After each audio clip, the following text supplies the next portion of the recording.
start today in Puerto Rico, where a scientist is making history as the first woman leading the Forestry Service. Our Francis Felix reports.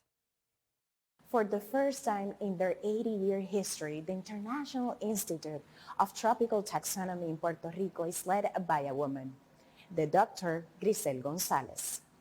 Gonzalez is a Puerto Rican scientist who has a doctor's degree in the University of Colorado at Boulder. During her path, she has made investigations in ecology. As part of her new assignment, she must promote research programs, international cooperation and developments in state and private forests. For her, this promotion represents a stepping stone reached by the Puerto Rican scientific community. This challenge represents an opportunity and really a lot of excitement for me because it's a way to bring science to the contemporary world that we live on now, where there are so many issues like climate change that need to be addressed.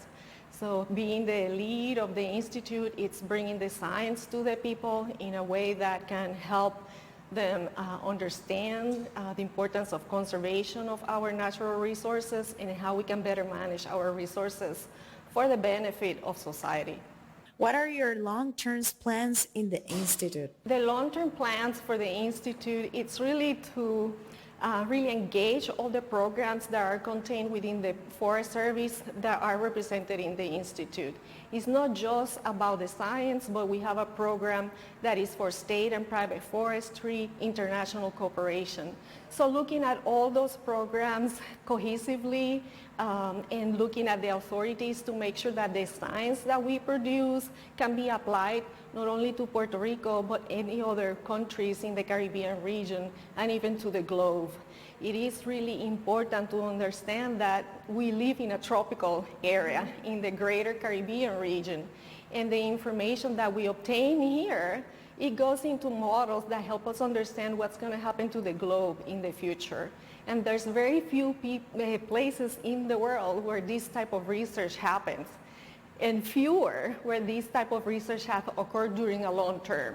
So the Institute has been doing this work since 1940, and we are in a really good position into informing of what's going to happen into the future. What you will say to women and young girls who are studying science? I would say it's a very fascinating time to get into this field and try to get a lot of interns and experiences at trying different fields within science. When I started my biology degree, I went into biology thinking I was going to go to a medical school, but then I went into a plant physiology lab, then a soil ecology lab, and then I kind of narrowed my field of expertise by trying different laboratories and different interns. So this is something I recommend. And there might here, I know down the road, there might be a professor saying that they don't have the opportunity to work in a lab, maybe if it's through an stipend, but you can volunteer with other organizations. So if you hear a no, keep knocking those doors because they're eventually a door will open. Gonzalez wants to continue to position the Institute as a place where scientific research with impact can be continued to be developed not only in Puerto Rico, but also in the Virgin Islands and in the Caribbean. From Rio Piedras, Puerto Rico, Francis Felix.